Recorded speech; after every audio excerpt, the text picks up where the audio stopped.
Bueno,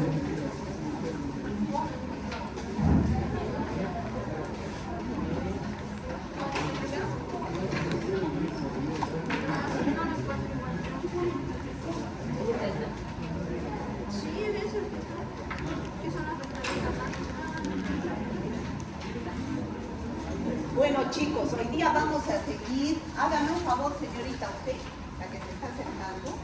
Apáguemelo esta luz y encienda aquella.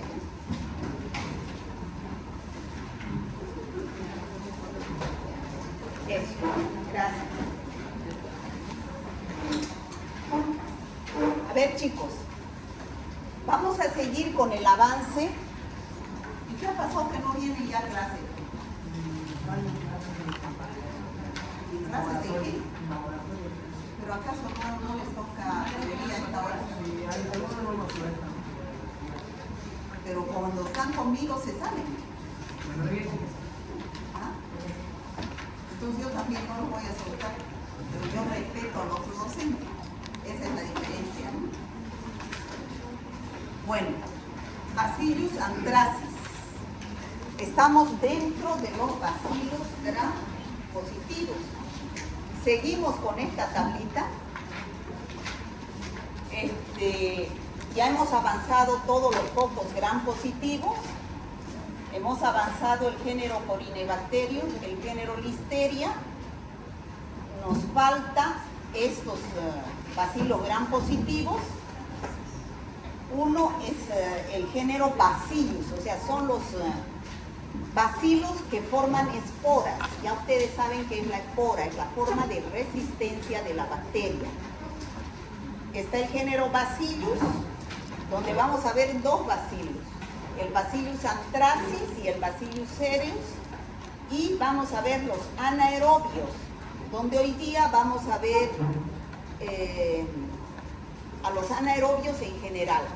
Y la próxima clase vamos a ver al género Clostridium, o sea, hasta aquí vamos a dar el examen. Hasta aquí, hasta lo que avancemos la próxima clase. La próxima clase nos falta Clostridium, ¿ya? Y el segundo parcial es de todo eso.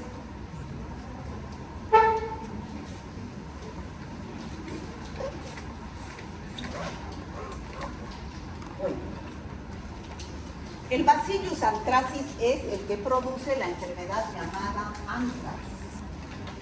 O sea, estamos avanzando el género Bacillus. Este tiene dos especies importantes, Bacillus anthracis y Bacillus cereus.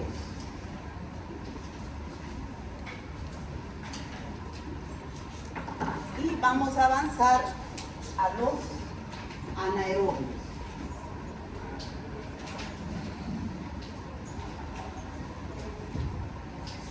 Vamos a empezar a describir a este género Bacillus, especialmente nos vamos a dirigir ampliamente al Bacillus anthracis. Produce una enfermedad, no sé si conocen, el carbunco o anthrax. ¿Han escuchado hablar? ¿No han escuchado hablar? Ustedes vivían en el año 2011. ¿Qué año ha sido pues de la guerra, de las Torres Gemelas? 2001, ¿no? ¿Ese año nacieron ustedes? ¿No habían nacido todavía? ¿De qué año son ustedes? ¿2006? ¿Pero han escuchado por historia, por lo menos, de las Torres Gemelas o tampoco? Eso por cultura, deberían saber. Por favor, silencio. En ese año hubo una epidemia de anthrax, pero no en forma natural, no sé si han escuchado hablar. O sea, no en forma natural, sino porque se mandaba. Justamente esa época decían que había sido un acto terrorista, ¿no es cierto? Donde no saben nada. Yo no les he venido a contar aquí historias, sino que coincide con una enfermedad que vamos a avanzar hoy. Justamente decían que los, ¿qué se llaman? ¿Quiénes habían hecho esto? ¿Qué se llaman? musulmanes, pero ¿qué se llaman? Los talibanes. Talibanes es una secta de los musulmanes, habían hecho todos estos actos terroristas en Estados Unidos y enviaban, en esa época enviaban unos sobres con esporas de Bacillus anthracis y mucha gente murió al inhalar ese polvo al abrir el sobre. Entonces entraron en pánico diciendo que era una guerra también biológica, ¿no? Porque es guerra con microorganismos, es una guerra biológica, ¿no es cierto? ¿Sí o no? No solamente es guerra con armas, sino también hay guerras biológicas, donde se mandan microorganismos que producen epidemias graves y de alto índice de mortalidad por la contagiosidad que tienen. ¿Usted qué piensa del COVID? Igual fue como una guerra. ¿De qué? Del COVID. Que lo crearon los chinos y todo eso. ¿Qué pienso? Igual fue una guerra. No sé. No, ni idea, no me haga pensar eso, no sé. Puede hacer los ventiladores, pero no los de aquí, por favor, que mi garganta me duele. No está funcionando el aire, ¿no?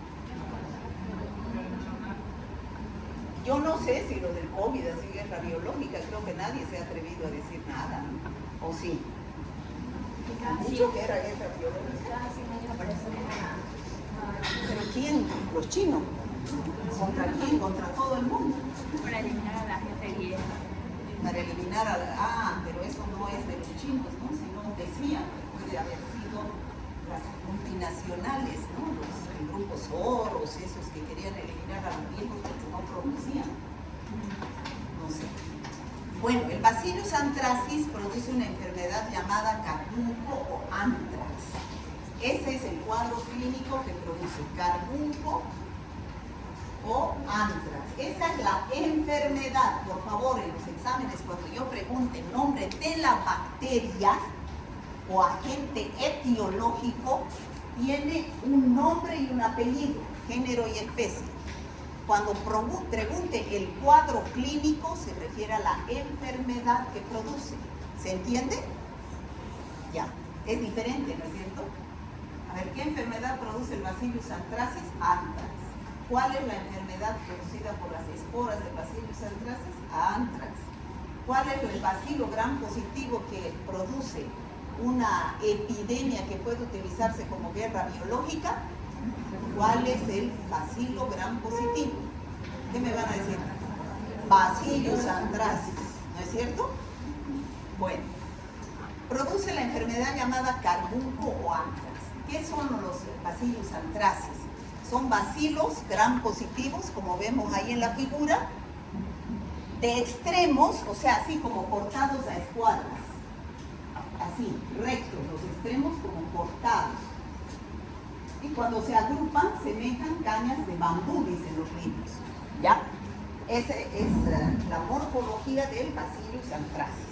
Es una antropozoonosis. ¿Qué quiere decir? Que la enfermedad nos viene de los animales. Solamente de los animales. ¿Qué animales? Ganado vacuno, caprino, vacas, cabras, ovejas. Por eso es una antropozoonosis, sobre todo de los herbívoros, y que puede llegar al hombre mediante 3 vías. 3 vías puede llegar los esporos del Bacillus anthracis, los esporos. La forma infectante es el esporo, o sea, le da la enfermedad al animal. El animal se enferma de anthrax y se muere de anthrax. Y la gente no lo entierra al animal, lo deja muerto ahí al animal en los campos. Y esa forma vegetativa de Bacillus anthracis se convierte en los campos en esporos. ¿Se entiende? Esos esporos vienen y el hombre del campo agarra estos animales infectados o el pasto infectado y por una herida puede ingresar el esporo, o sea, puede ingresar por vía cutánea. También puede inhalar por vía respiratoria y también se puede comer estos animales infectados y puede ingresar por vía oral, aérea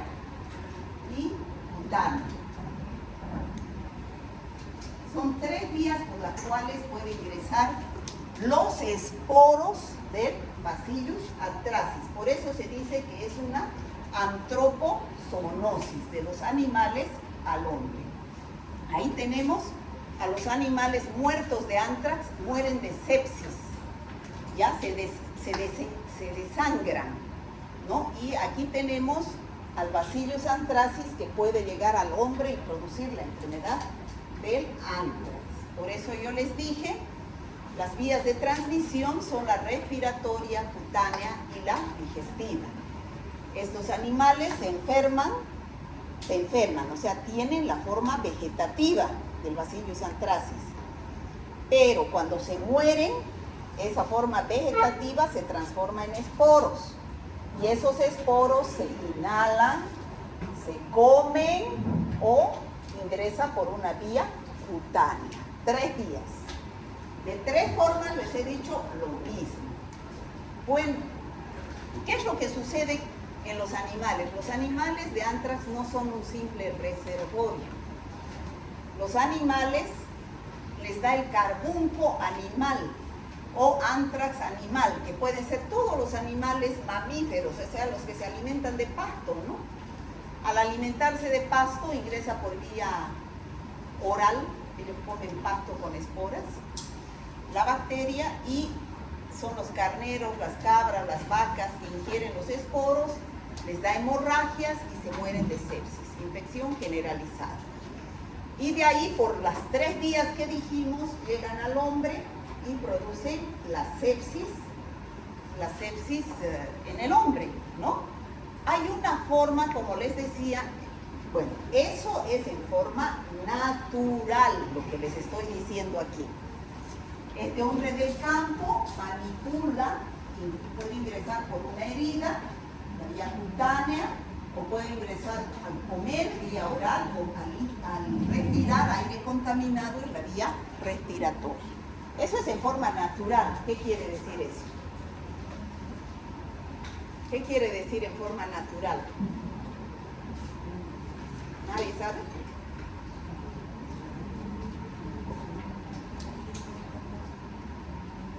¿Qué se...? A ver. Que no tiene ningún tipo de manipulación ligado con el hombre. Eso, en forma natural. La bacteria está ahí, se produce la enfermedad en el animal y por accidental llega al hombre. En forma natural, pero en forma que no es provocada. La forma provocada, como les decía, es cuando se produce yo quiero enfermar. Es una guerra biológica. Voy a mandar bacterias, a esporos de la bacteria infecciosa, a donde quiero hacer la guerra biológica, ¿no? Y ahí tenemos, ¿quién es ese? A ver. Bin Laden, ¿no? Osama Bin Laden con su sobre ahí de esporas de Bacillus anthracis, enviando las esporas a gente en Estados Unidos. Entonces, ¿cómo se manifiesta la enfermedad? Hay formas externas y hay formas internas. Externas quiere decir que aparecen en la piel o tejido celular subcutáneo. Ahí tenemos 2, la pústula maligna y el edema maligno. ¿Cuáles son por dónde ingresan a producir estas 2 enfermedades? Por la vía cutánea. ¿Ya? El hombre tiene una herida y ingresa la bacteria y puede presentarse cualquiera de estas 2 enfermedades, pústula maligna o edema maligno. Ahorita vamos a ver qué son estas. Y las formas internas son al respirar el carbunco pulmonar y al comer alimentos contaminados, carbunco intestinal, carbunco faríngeo. Todas estas de acá terminan en un carbunco nervioso que ataca los nervios y en sepsis. ¿Ya? Todas las demás terminan en una sepsis, hemorragia, sepsis, y el paciente se muere en una semana. Es una enfermedad mortal. Vamos a empezar a describir primero las formas cutáneas. Y ustedes se van a ir a leer a su casa sobre los Bacillus anthracis. Si se han utilizado o no se han utilizado como guerra biológica. ¿Ya? Lean, es cultura general, chicos. Bueno, las formas externas, hemos dicho que son 2, el edema maligno y la pústula maligna.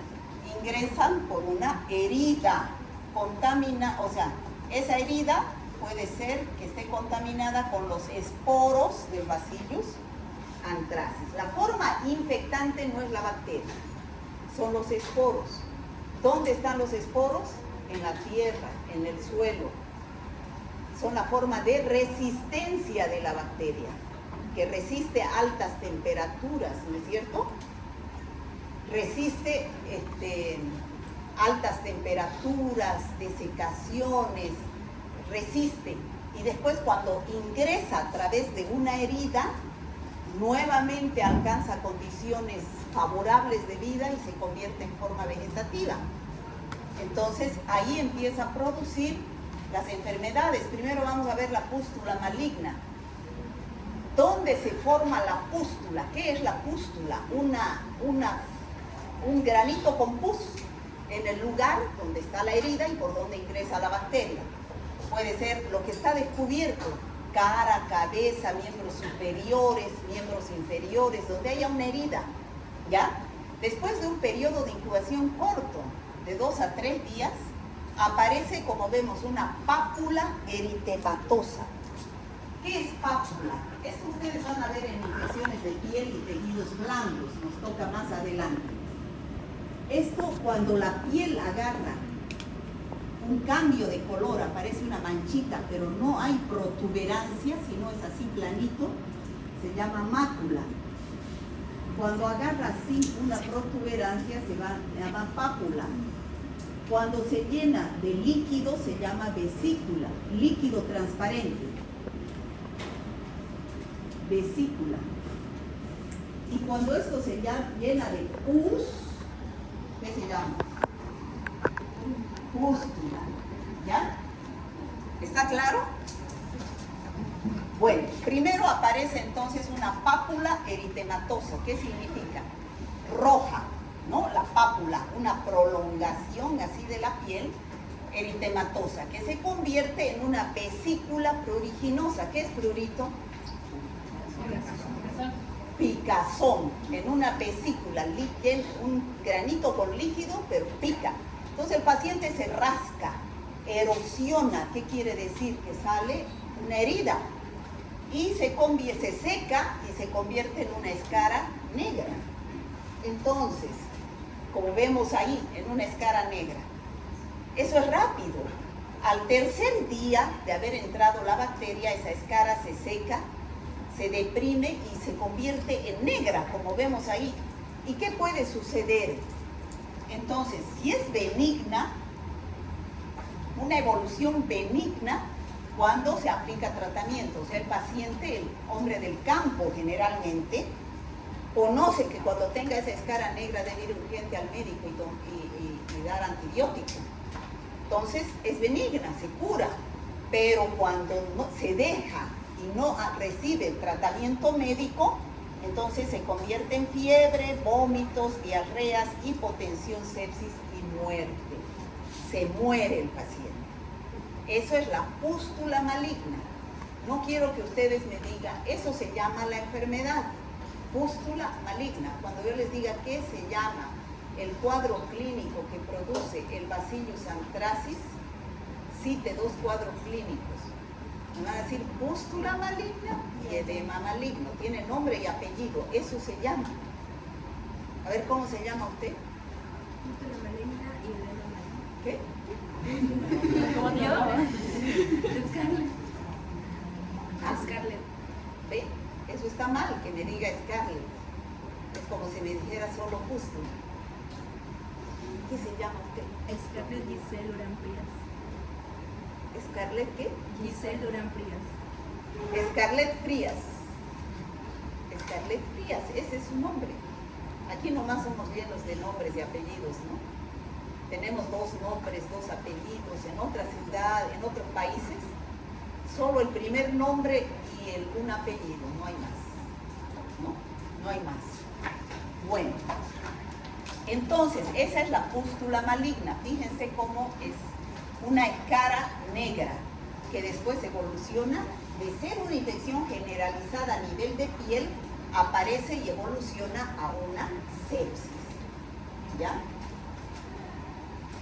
Esa es la pústula maligna. Puede aparecer en cualquier lugar donde hay una herida y por la cual hayan ingresado la forma infectante, que son las esporas. No les he pasado, ¿no?, la hoja de asistencia.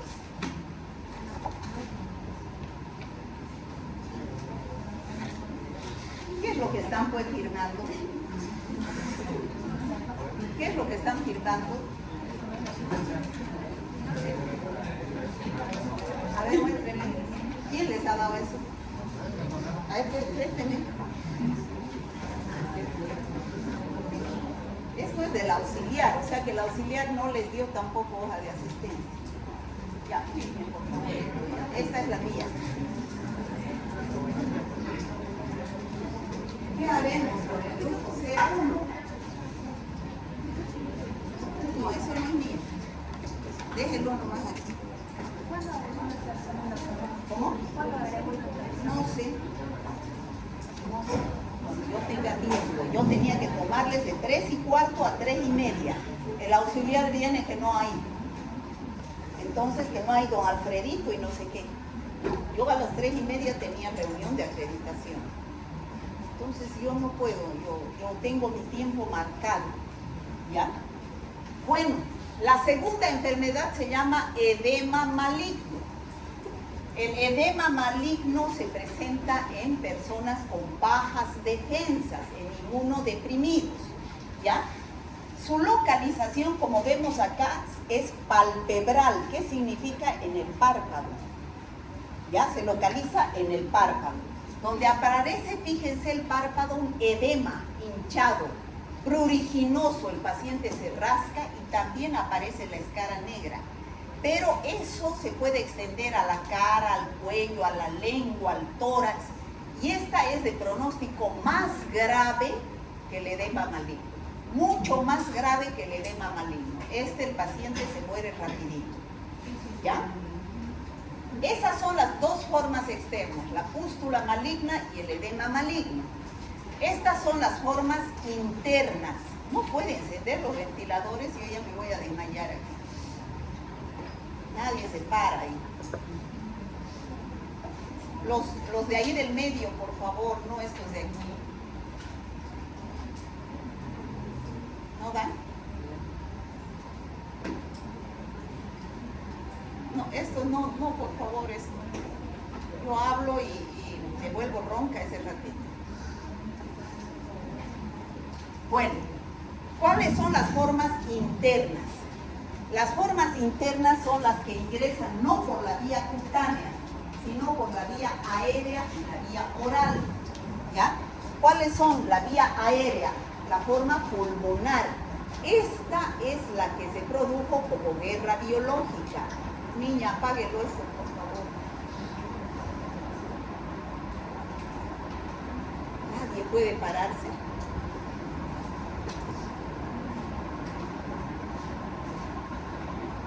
Ya.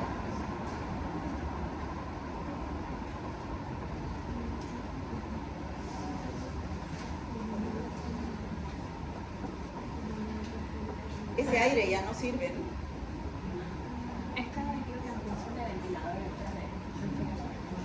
¿No les hace calor? Pero los veo todo en chumpazos, chulo poniendo.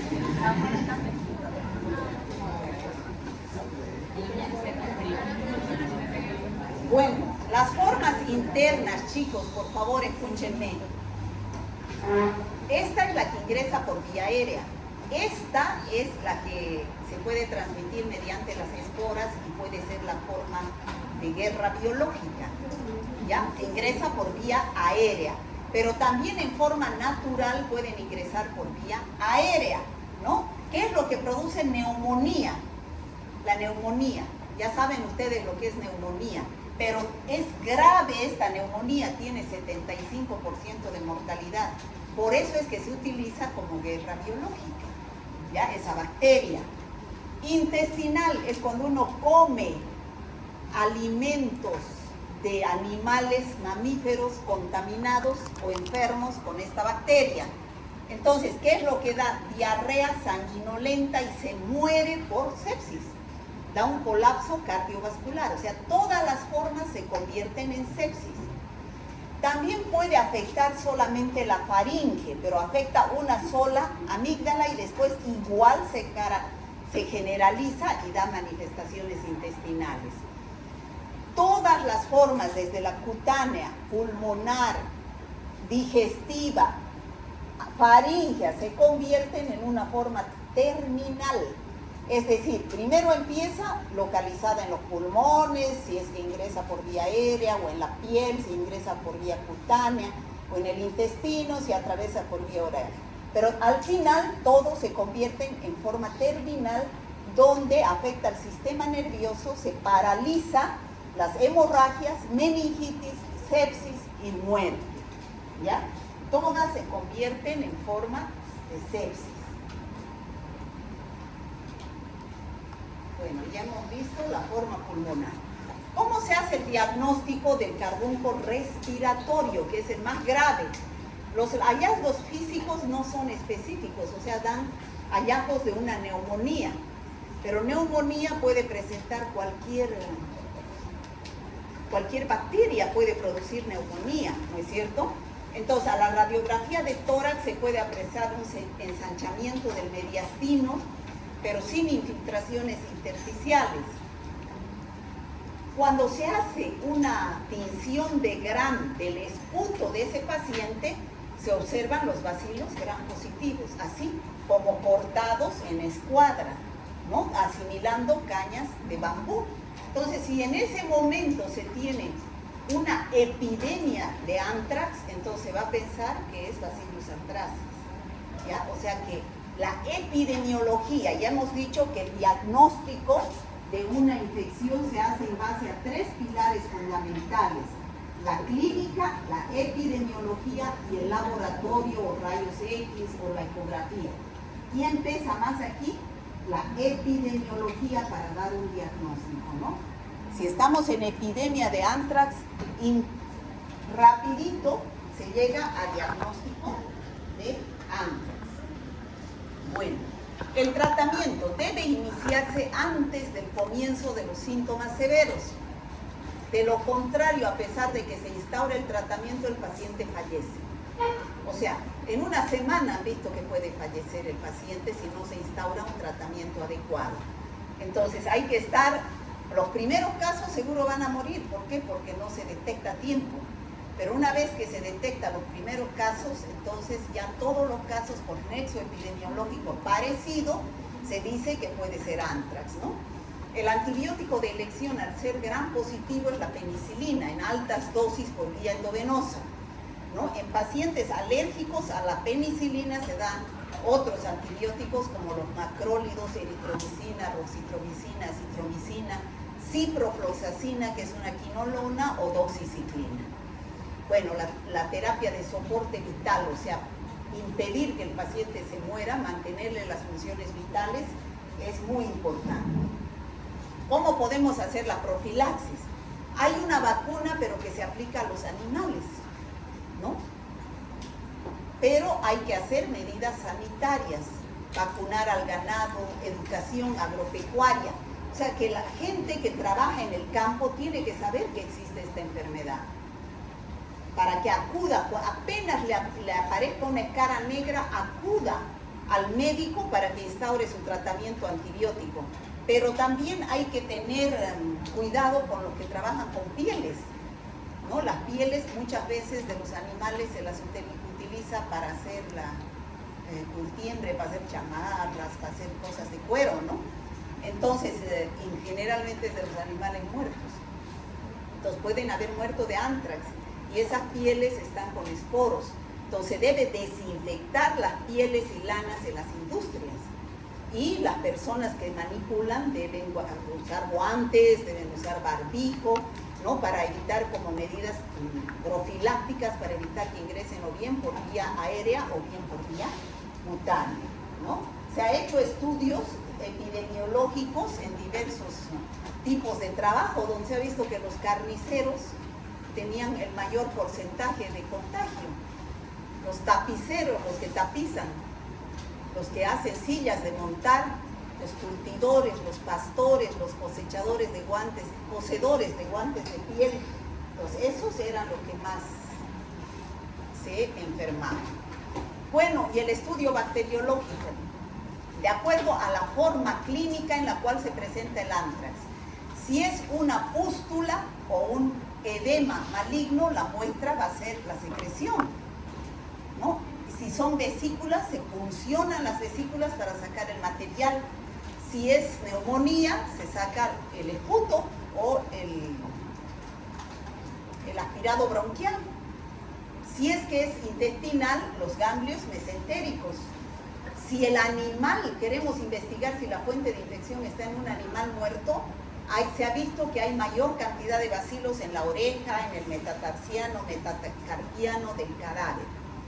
Se hace el examen directo, la tinción de Gram, se van a ver estos bacilos Gram positivos encapsulados y también se hace el cultivo en agar sangre, aerobios, a una temperatura de 37 grados, crece la bacteria, se hace su antibiograma. Bueno, ¿qué factores epidemiológicos? La edad. Generalmente, ¿en qué tipo de edad se presenta? En forma natural estamos hablando. En forma provocada puede presentarse a cualquier edad, ¿no es cierto? ¿Sí o no? Niños, adultos, viejos, de todo, ¿no? Entonces, 30, 40 años, ¿por qué? Porque esa es la edad productiva de la vida. Generalmente la gente del campo entre 30, 20, 30, 40 años está trabajando. El sexo, el hombre, porque el hombre es el que realiza estas actividades, ¿no? Con los animales.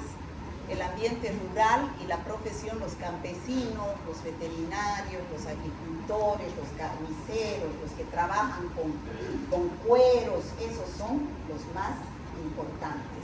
Y no olvidarse, ¿no?, de que esta bacteria puede ser utilizada como arma biológica o bioterrorismo, ¿no? Cuando se quiera, ¿no?, hacer guerra biológica, ¿no? Ahora, eso es el Bacillus anthracis. ¿Lo conocían? ¿Habían escuchado hablar? ¿Nunca? ¿Nunca han escuchado hablar del Bacillus anthracis, chicos? Bueno, ese es el Bacillus anthracis. Ahora, de esa misma línea, pero mucho más, es el Bacillus cereus. Produce otro tipo de infecciones. Produce una infección gastrointestinal, pero no es su esporo, sino es su toxina. Doctora, disculpe, no me quedó claro, ¿qué es un carbunco? Carbunco es la enfermedad anthrax o carbunco. Ah, lo mismo. Claro. Pero también hemos hablado de carbunco y anthrax en el estafilococo, ¿se acuerdan? El estafilococo produce varios abscesos que tienen varias bocas que se abren al exterior. Entonces a eso se llama carbunco estafilocócito o anthrax estafilocócito. Pero el verdadero anthrax o carbunco es el que hemos visto ahora, ¿ya? Ese es el producido por el Bacillus anthracis. Bueno, también existe el Bacillus cereus. El Bacillus cereus es el que produce una toxina en alimentos contaminados y produce intoxicaciones alimentarias. Tenemos un síndrome enético donde su periodo de incubación es corto y solamente da vómitos. Y tenemos un síndrome diarreico, su periodo de incubación es más largo y entonces ahí afecta al intestino, da diarreas, ¿ya? Esa es debido no al esporo, sino a la toxina que produce el Bacillus cereus, la bacteria. Bueno, eso sería en el caso de anthrax. A ver, ¿cuál es la especie del género Bacillus patógena para el hombre? ¿Cuáles son? Bacillus anthracis y Bacillus cereus, ¿no? ¿Qué morfología presenta esta bacteria? Bacilos gram positivos. ¿A qué se debe la acción patógena de esta bacteria? ¿Cuál es el factor de virulencia? En el Bacillus anthracis, en el anthrax. ¿Cuál es la forma de virulencia de la bacteria? El esporo, ¿no? El esporo es la forma de resistencia de la bacteria y la forma de virulencia de la bacteria, ¿no? Y en el caso del Bacillus cereus, ¿cuál es su forma de virulencia? Toxina, su toxina, no los alimentos, la toxina que está presente en los alimentos contaminados. Bueno, ¿cuál es la fuente de infección? La fuente de infección son las esporas y la vía de transmisión de los cuadros clínicos que produce. ¿Cuáles son las vías de transmisión? Aérea, cutánea y cutánea. ¿Cómo es? Oral, aérea y cutánea. ¿Qué formas clínicas conoce? ¿Cuáles son las formas externas? Pústula maligna y edema maligno, ¿no? ¿Cuál es la más grave? El edema maligno. ¿Dónde se localiza?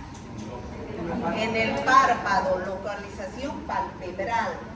¿Cuál es la importancia epidemiológica de esta bacteria?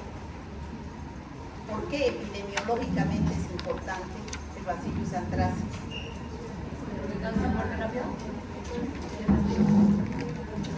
Produce muerte rápida cuando ¿qué? Porque puede utilizarse pues, para guerra biológica, para hacer guerra biológica, para causar epidemias. Por eso es importante. Esta bacteria, después hay un virus, el poxvirus, el virus de la viruela, también se puede utilizar para guerra biológica porque produce la muerte rápida de inmensa cantidad de personas. No es con pistolas, es con bacterias, con virus. ¿Qué medidas de prevención conoce Palantras?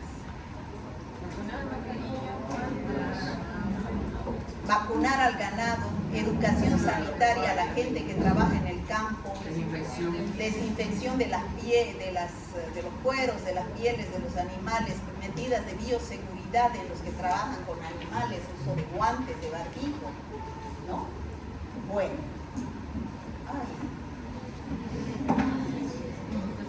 Vamos entonces.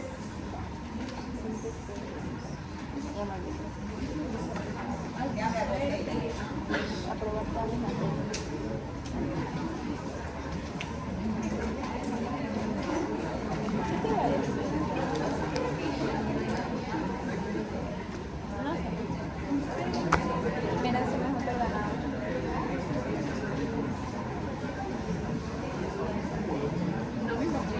Bueno, ahora vamos a ver los anaerobios, infecciones por anaerobios. ¿Qué son los anaerobios, chicos? Son bacterias que no necesitan oxígeno para vivir, más bien el oxígeno las destruye. Entonces, ¿dónde generalmente estas bacterias van a producir infecciones? En lugares donde no hay oxígeno, porque ahí se multiplican rápidamente, ¿ya? Entonces, hoy día vamos a ver en forma general las bacterias anaerobias. Dentro de los anaerobios está los Clostridium tetani, que produce el tétanos, Clostridium botulinum, que produce el botulismo, Clostridium perfringens, que produce la gangrena. Pero eso lo vamos a avanzar la próxima clase. Hoy día vamos a avanzar los otros anaerobios. Entonces, ¿cuáles son los objetivos? De describir a las bacterias anaerobias, clasificarlas, describir por qué producen infecciones, qué cuadros clínicos producen, identificar el tratamiento que se da a estas infecciones. Entonces, ¿cuál es la definición de las bacterias anaerobias? Ya hemos dicho, ¿no? No viven en presencia de oxígeno, ¿no? No viven en presencia de oxígeno, por eso el oxígeno ahí está tachado. Cuando ustedes tengan sospecha de alguna de estas enfermedades, ustedes son los que deben tomar la muestra por punción de ese lugar, ¿ya? Por punción y con mucho cuidado de que no tenga contacto con el oxígeno, enviar al laboratorio. Porque basta que tenga la muestra un pequeño contacto con el oxígeno, se muere. Y entonces ya no se puede cultivar y ya no se puede informar ni hacer un diagnóstico, ¿ya? El hábitat de las bacterias anaerobias está limitado a zonas del cuerpo del hombre y de los animales donde la tensión de oxígeno es baja. forman parte de nuestra microbiota. ¿Saben dónde se encuentran en gran cantidad? En el intestino. Son la mayor parte del intestino. Crecimiento de bacterias en los medios de cultivo. Por ejemplo, aquí están los anaerobios obligados. En un medio de cultivo líquido, caldo, crecen solamente en el fondo. No crecen porque aquí entra el oxígeno. En cambio, los aerobios crecen en presencia del oxígeno. Y los anaerobios facultativos pueden crecer en presencia o ausencia de oxígeno. Eso lo sabemos, ¿no es cierto? Porque ya hemos avanzado eso. ¿Dónde se encuentran como microbiota estas bacterias anaerobias? Puede encontrarse en la piel. Ahí tenemos el Propionibacterium acnes, los peptoestreptococos, que son cocos gram positivos anaerobios en la piel. En la boca tenemos bacilos gram negativos, como las porfiromonas, la Prevotella, el Fusobacterium nucleatum, y dentro de los cocos gram positivos el Actinomyces. 100 de 1 son anaerobios, ¿ya? En el colon se encuentran la mayor parte de los anaerobios, son bacilos gram negativos. ¿Cuáles? Bacteroides frágiles se llama. El bacilo gram negativo anaerobio más abundante en el colon. Bacteroides frágiles. También se encuentra el Clostridium, que vamos a avanzar la próxima clase. Y hemos dicho que los Clostridium son parte de la flora normal del intestino del hombre y de los animales, y al defecar se eliminan Clostridium a la tierra, ¿no? Fusobacterium, Bifidobacterium acnes, 1000 a 1, o sea, por cada 1000 bacterias son como es 1000 a 1 anaerobios sobre aerobios, 1000 anaerobios por cada un aerobio. Esa es la proporción que hay entre anaerobios y aerobios en el intestino. Es el lugar, el colon, que más cantidad de anaerobios tiene. Ahí tenemos las cantidades. Fíjense en la mucosa donde hay mayor cantidad de anaerobios. En la surco gingival, en las encías. En las encías, en el colon, es donde más, en relación 1000 a 1, en el surco gingival y en el colon. O sea, en la boca, por debajo de la encía, y en el colon. Son los lugares donde mayor cantidad de anaerobios tenemos. Ahora, ¿a qué se debe que estas bacterias van a producir las enfermedades que vamos a decir? A la gran mayoría de infecciones anaerobias son de origen endógeno. ¿Qué quiere decir? Que nuestra propia flora, nuestra propia microbiota anaerobia sale de ese lugar para producir infecciones.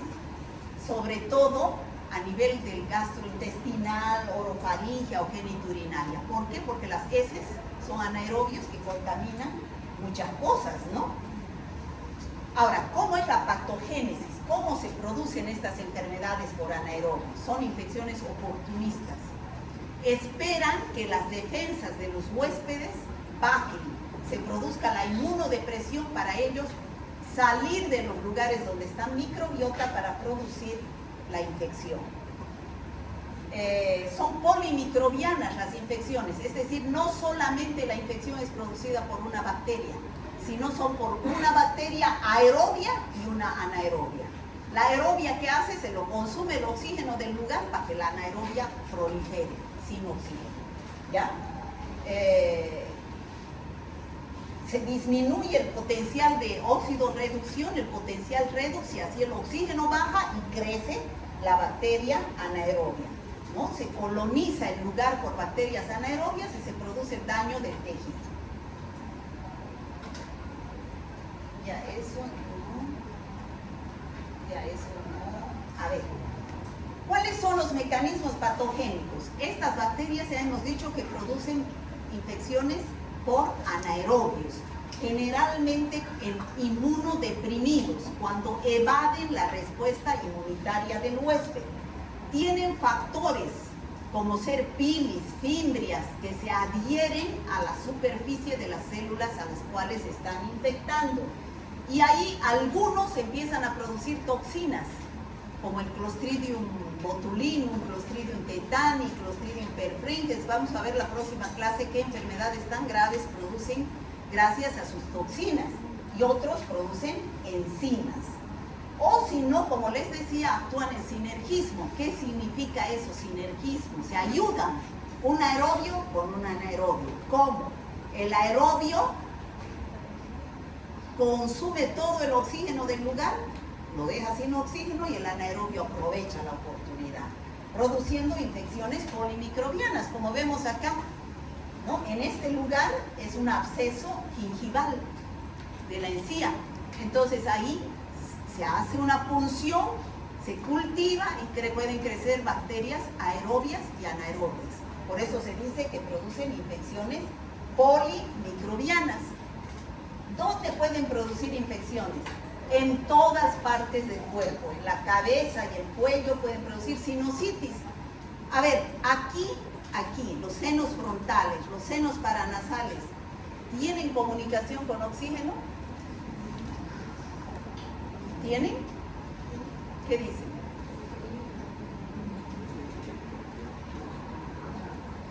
Sin embargo, desarrollan gérmenes anaerobios. En el sistema nervioso central, ahí acude el Clostridium tetani para producir el tétanos, ¿no? También es un anaerobio, el Clostridium botulinum para producir el botulismo y los abscesos cerebrales. En el pulmón pueden ingresar los anaerobios y producir neumonías. En el abdomen, chicos, en el abdomen un paciente entra por una cirugía de apéndice, pero sin embargo ya está con peritonitis, se tardaron mucho. Entonces ya proliferó la bacteria y como la mayoría de las bacterias intestinales son anaerobios, hizo peritonitis. ¿Y qué se produjo? Una sepsis y el paciente puede morir. En el aparato genital femenino, abscesos de piel y tejidos blandos. O sea, todos esos lugares producen infecciones por anaerobios. ¿Qué características tienen estas infecciones? Que los exudados son malolientes, tienen mal olor. Por ejemplo, un paciente que aparece con gangrena. ¿Saben lo que es gangrena, no? ¿Han visto alguna vez gangrena? ¿Saben lo que es gangrena? Joven usted, a ver, el de gris allá. ¿Sabe usted qué es gangrena? ¿No sabe? ¿Ni idea? Ahí el de gris. Usted, que está de usted el de atrás, sí. ¿Sabe lo que es gangrena? La gangrena, infección de transmisión sexual. ¿Qué es, chicos? Gangrena es necrosis del tejido. Se gangrena mi pie y me cortan el pie y me cortan el dedo y me cortan todo. Gangrena es necrosis de los tejidos. Entonces, esos tejidos necrosados generalmente son producidos por anaerobios. ¿Por qué? Porque no hay oxígeno en ese lugar. Al haber tejido necrosado, muerto, no va la sangre, y la sangre es la que lleva oxígeno. Entonces prolifera el anaerobio, entonces se ven exudados malolientes. El tejido es necrótico, esto es necrosis, esto es gangrena. Y es próximo a las superficies mucosas. ¿Ya? Generalmente las infecciones con mordeduras de animales o heridas sucias, porque la boca de los animales tienen anaerobios. Y al morder van a abrir una herida y van a contaminar con saliva con heridas. Entonces ahí puede proliferar un anaerobio. Entonces, ¿cuáles son los factores que predisponen a infecciones por anaerobios? Un trauma. ¿Saben lo que es trauma? Un golpe que produzca una herida, eso es trauma. ¿Ya? Un trauma de piel o de membranas mucosas. Siempre que haya una puerta de entrada pueden ingresar los microorganismos. Hay una irrigación sanguínea deficiente, o sea que no hay suficiente oxígeno que esté llegando a los tejidos. Y al no haber oxígeno facilita la multiplicación de los anaerobios, lo cual lleva a la necrosis de los tejidos porque hay una disminución del potencial de óxido reducción. A ver, aquí está la clasificación, esa tablita es importante. La clasificación de los anaerobios. Los gram positivos, pocos, son los peptoestreptococos y los peptococos. Esos son nombres nuevos para ustedes. Peptoestreptococos y peptococos. Hasta ahorita ustedes solo han conocido los cocos gram positivos aerobios, que eran los estreptococos. Streptococcus pyogenes, agalactia, neumococo, esos son aerobios. Estos son anaerobios, chicos, peptoestreptococos y peptococos. Ahora, también hay bacilos gram positivos aerobios. Los que no producen esporas, o los que producen esporas, está el Clostridium, que vamos a avanzar la próxima clase. Los que no producen esporas son los que se encuentran en el intestino, Actinomyces, Bifidobacterium, Eubacterium, Lactobacillus, ¿no? Propionibacterium acnes, que se encuentra en la piel. Ahora, dentro de los gram negativos, los cocos, tenemos la Beinonella. Y dentro de los bacilos gram negativos, todos estos se encuentran en el colon, ¿no? Está el bacteroides, sobre todo el bacteroides fragilis, Fusobacterium, Porphyromonas, Prevotella, son bacilos gram negativos. Hoy día más vamos a ver los bacilos gram negativos, porque esos son muy frecuentes porque se encuentran en el colon. La próxima clase vamos a ver los Clostridium, que son bacilos gram positivos. Fíjense de todas las muestras clínicas, ¿cuál es el género que produce mayor cantidad de infecciones por anaerobios? El bacteroides, ¿no? El género bacteroides. En segundo lugar, los cocos gram positivos, que son los peptococos y peptoestreptococos. Fíjense, de bacteroides existen 14 especies, pero el más importante es el Bacteroides fragilis.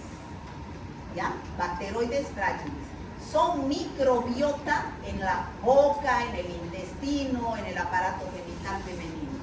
Son parte de la microbiota, sobre todo en el colon. ¿Ya? ¿Qué producen? Fíjense, infecciones como por ejemplo abscesos.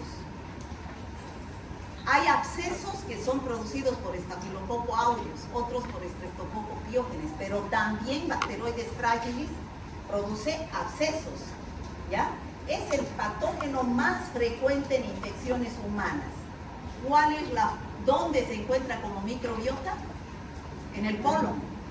El intestino del hombre, ya hemos dicho que tiene 1000 anaerobios por cada aerobio, ¿ya? Producen abscesos cerebrales. ¿Por qué los abscesos cerebrales? Porque ahí no hay contacto con oxígeno.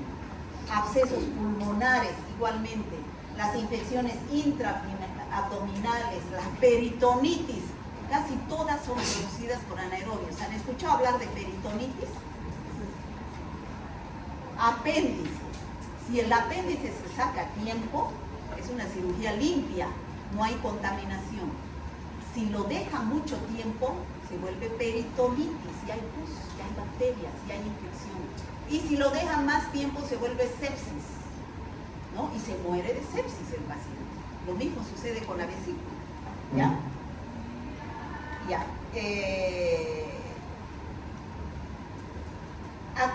¿Cuáles son los factores de virulencia de los anaerobios? Ya dijimos las fimbrias o pilis, después las enzimas, toxinas que producen, tienen cápsula.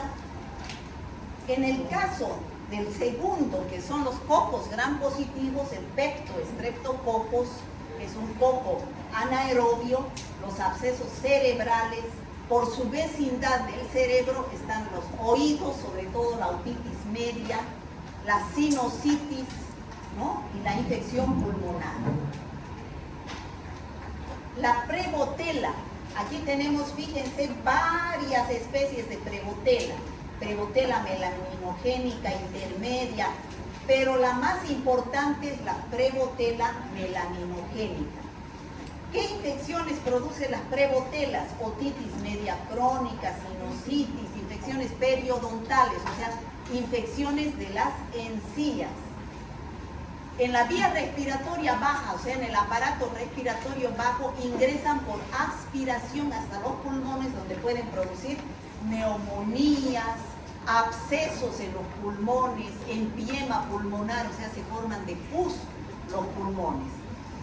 Y después se vuelve generalizada la infección, se vuelve una sepsis, ¿no? Bacteremias de la infección en el tracto urinario, en las meninges, en los abscesos cerebrales, en los huesos, pasa a la sangre y se vuelve sepsis. Bueno, el Fusobacterium también es una bacteria importante, bacilo gram positivo, gram negativo. Se encuentra como microbiota también en la boca, en la parte de las encías, en el aparato gastrointestinal. Son oportunistas, ¿no? Tenemos 3 especies importantes: el Fusobacterium nucleatum, el Fusobacterium alosis y el Fusobacterium sulci. Y después tenemos la prebotela, que ya hemos visto, y las porfiromonas, que son anaerobios de la mucosa oral, de las encías. Pueden infectar los huesos de las encías, de la boca, donde ahí forman abscesos, y el dentista es el que más extrae el material purulento para enviarlo al laboratorio. También produce abscesos periamigdalinos. Infección pleuropulmonares, ¿no? Y esas son las infecciones intraabdominales de las vías biliares. Ahí están la peritonitis, abscesos abdominales, infecciones de heridas. Y ahí tenemos la infección de piel y partes blancas, sobre todo de los... ¿Han escuchado hablar del pie diabético? Por ejemplo, en esos lugares no hay irrigación sanguínea, no llega la sangre, ¿no? Entonces no llega el oxígeno. Ahí es donde aprovechan estas bacterias de desarrollar. Y si hay una heridita en el pie del paciente, ingresa a la tierra contaminada por esporas de estas bacterias, y se produce la infección por bacteroides, por peptostreptococos o por clostridium, que son anaerobios. Entonces, estas bacterias requieren una incubación anaeróbica. Ustedes han visto cómo se incuban estas bacterias en el laboratorio, en unas jarras de anaerobiosis, ¿no es cierto? Hemos visto en el laboratorio, en su guía está, porque en el laboratorio no existen esas jarras aquí, pero se debe cultivar las cajas Petri dentro de esas jarras para que no entre oxígeno y puedan crecer las bacterias anaerobias. Se hace la función de Gram, se identifica las bacterias mediante pruebas bioquímicas y se hace el antibiograma, ¿no? También las pruebas radiográficas nos pueden ayudar para buscar infecciones, sobre todo en lugares que es inaccesible sacar la muestra, como en un hueso, en un absceso cerebral, en un absceso de pulmón, ¿no? Todas las muestras que se contaminen con las bacterias de la microbiota deben ser rechazadas. Ustedes no pueden pedir, doctores, un estudio para anaerobios de un esputo. ¿Por qué? Porque el esputo pasa por la boca y en la boca hay bacterias aerobias, ¿no es cierto? Donde haya microbiota aerobia, no sirve esa muestra para estudios para anaerobios. ¿Me dejo entender? Por ejemplo, ¿qué muestra no deben pedir ustedes? Un hisopo de faringe o nasofaringe o cualquier sitio de la mucosa bucal. Jamás pidan para anaerobios, a no ser que se tome la muestra por punción del lugar y se saque aspirando con una jeringa y que no tenga nada de contacto con el aire, ¿ya? El esputo por expectoración se debe rechazar, los lavados bronquiales, los hisopados vaginales del cérvix o de la uretra del hombre, los abscesos que se obtienen por torunda, aquí llaman al hisopo, ¿ya? Y las heces. Las heces, por más que estén llenas de anaerobios, no los podemos cultivar porque ya entran en contacto con el oxígeno. malignas del intestino. Entonces, sí que se debe aceptar los que se obtienen por aspirado. ¿Qué es aspirado? Con una jeringa. Por ejemplo, cualquier aspirado de un sitio normalmente estéril es aceptable. Por ejemplo, que yo aspire un absceso de pulmón. Yo lo veo por ecografía dónde está el absceso, meto la aguja y aspiro. Esa muestra sirve para estudiar anaerobios. Pero se debe desinfectar adecuadamente el sitio por donde voy a realizar la punción de la aguja para no contaminar con flora aerobia, ¿no? Nunca con torunda, o sea, nunca con hisopo, siempre por punción para anaerobios. Se debe expulsar el aire que queda en la jeringa, cuidando con aerosoles. Y el transporte rápido al laboratorio con un tapón estéril. O sea, rápidamente, una vez que aspiro con la jeringa, debo tapar esa aguja con algo para que no entre oxígeno, para que no entre aire, y llevar inmediatamente al laboratorio o pedir medios de transporte para anaerobios, para que las bacterias anaerobias que yo pienso que hay ahí, por ejemplo, si tengo un paciente con gangrena gaseosa y sospecho que hay un Clostridium, entonces yo tengo que tomar la muestra y pedir medio de transporte para anaerobios al laboratorio. Y no y decir ahí que busco anaerobios, para que el laboratorio también tenga cuidado al cultivar y no lo entre en contacto con el oxígeno, ¿no? Los abscesos con aguja y jeringa, nunca con hisopo. Si son profundos deben ser aspirados con catéter o en una cirugía. Si son en la boca, se aísla la zona con algodón y se limpia con un hisopo y alcohol y luego se aspira con una aguja. O sea, en resumen, toda muestra donde se obtenga anaerobios tiene que ser por aspiración, con jeringa, por punción, no con una torunda, ¿ya? Ahora, en el caso de úlceras superficiales, que sea una herida superficial, como por ejemplo en este caso, ¿qué es lo que hay que hacer? Con una gasa estéril se debe limpiar primero la herida, ¿no? Con solución fisiológica, para eliminar toda la flora aerobia que pudiera haber ahí, y después tengo que sacar el tejido muerto y un tejido que no esté en contacto con oxígeno, sacar y hacer una biopsia, ¿ya? Con jeringa. Y el transporte de la muestra siempre a temperatura ambiente y nunca en la jeringa, ya que se puede perder el material, llevar en medio de transporte es lo ideal al laboratorio, para que no entre en contacto. Entonces, una vez que llega al laboratorio, se hace la tinción de Gram, se observa, así, en estas condiciones son los medios de transporte, que son totalmente anaerobios, bolsas para jarra anaeróbica, y para que crezcan las bacterias anaerobias se debe colocar ahí, fuera del contacto con el oxígeno, se debe hacer la identificación y el antibiograma, ¿no? Bueno, ¿cómo se hace el tratamiento de todas estas infecciones por anaerobios? Fíjense, hay que dar antibiótico. Y uno de los antibióticos que se da para anaerobios es metronidazol.